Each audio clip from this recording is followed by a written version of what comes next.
Hey, this is a pretty cool day. Good day to come out to the shop on a Saturday. We are here with the new 2017 Ford Raptor truck equipped with the 3.5 liter V6 twin turbo EcoBoost engine from Ford. And Zerin Dube from speedsportlife.com just took delivery of the new Raptor from the Ford press fleet and was kind enough to give me a call a couple days ago and said, hey, can I bring it out to the track? And I'm like, hey, no problem, bring it out to the track. We can maybe do a little light off-road and also put the truck in the dyno. So we're just strapped it down and going to make a few pulls and see how she does, and at some point maybe compare it to see how much power it makes compared to the last V8 powered 6.2 liter Raptors, which a lot of guys, when they heard about the EcoBoost coming out, they're like, oh, it's not a V8, we love the V8. Well, I was one of those guys, but I also trust the performance engineers at Ford, and we'll see how it does. Ford performance does not disappoint, so I imagine we'll see some decent numbers, but let's see what the dyno says, and we'll talk after we get some numbers. Thanks.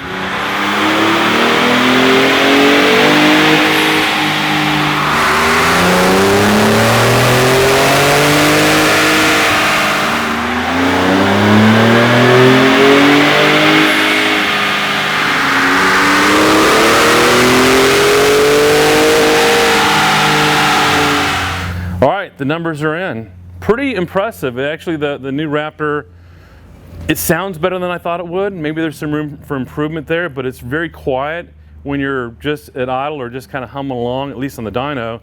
But when it hits, you know it and you hear it. So here are the numbers.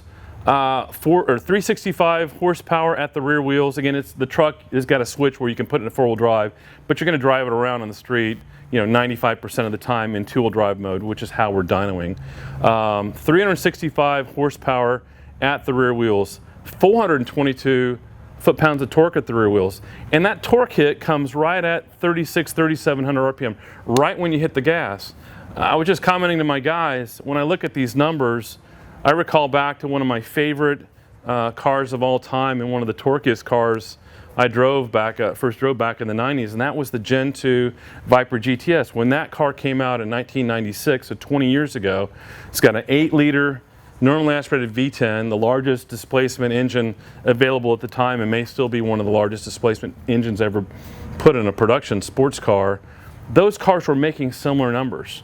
So V10 Viper in 1996 was making around 365 horsepower at the rear wheels and around 420 foot-pounds at the rear wheels.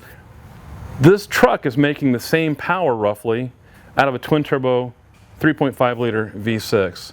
And that's out of a 10-speed automatic transmission, which, by the way, we weren't really sure which gear to pull it in.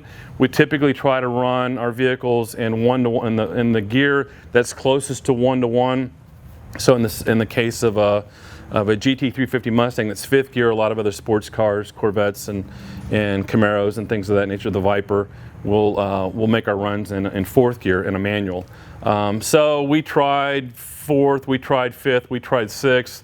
If you go in fourth, you basically run out of RPM before you get up to the top speed of the truck, which I believe is limited to around 110. If we run it in sixth gear, it doesn't let it pull all the way through the RPM range. It hits a speed limiter. So we found that fifth gear is the most ideal gear for dynoing, but a really flat torque curve, a really flat horsepower curve. And again, the horsepower comes up and you're at 300 foot-pounds already at 3,700 RPM, and then you peak out around 365, but gosh, between 4,500 and almost 6 grand, you're over 350 horsepower at the wheels. That area under the curve is what is going to make the truck go fast. So we're going to take it over the drag strip, put the V-box in it, see what kind of 0 to 16 quarter-mile numbers we get out of it. But I still haven't driven it. I'm really excited to drive it, but based on the power curve and the numbers, again, the engine's rated at, from Ford, 450 horsepower and 510 foot-pounds of torque at the motor. So basically, the difference between what you make at the motor and what you make at the rear tires, you're going to lose some power through the transmission, through the drive shaft, through the rear differential, the axles, and then it also takes horsepower to spin those big wheels and tires. We've actually seen some aftermarket wheels and tires, if they're heavier than stock, in some cases on some big trucks, they can cost 50 horsepower at the wheel. So that's pretty impressive to have that, and we're looking at probably about a 22% driveline loss, which is actually very, very good for a big pickup truck with, big BFG tires on, I'm guessing 17-inch wheels. So if I'm wrong on the wheel size, you'll correct me, I'm sure. So, all right, see you at the drag strip. Thanks. I'm back. Sorry we didn't go to the drag strip yet. We were kind of wondering how did the dyno graph compare to the last generation Raptor with a 6.2 liter V8 engine, and so we found a file of one of our Velociraptors that we recently built. And before we build a vehicle, we'll baseline on the dyno just to ensure that we're starting with the correct power in the stock form. And the numbers are pretty remarkable. And when you start looking at the graph, the 2017 EcoBoost is really essentially making more horsepower throughout the entire RPM range. And you've got that initial hit down there at 3,700 RPM. It's pretty close, up to about 4,100 RPM. And then around 4,200 RPM, it starts to grow. And as the RPMs build, and as you get out above 5,000 RPM, you're looking at probably a 40 wheel horsepower difference between the EcoBoost is making more than the 6.2 Raptors from the last generation. The torque numbers are honestly astonishing. The torque hit when you first crack the throttle, 3,700 RPM, you're looking at that gap as a difference of about 130 foot-pounds. And that's at 3,700 RPM. Still out another 500 RPM later, you're still looking at probably 80 foot-pounds. And again, that still carries on even when you get out to the high end of the rev range. You're still probably 50 foot-pounds as you're getting out towards to the red line. Same thing on the horsepower graph. You've got here at 4,000 RPM, you've got the EcoBoost V6 is the blue line. You've got the lower red line here. So at 4,000 RPM, that's 50. That's another 30. That's about 85 horsepower at the wheels.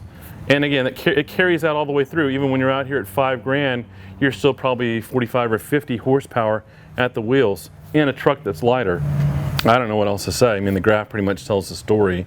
Pretty impressive. And we'll now take it out to the drag strip and see what it does. So thanks for bearing with me. Thanks. Bye.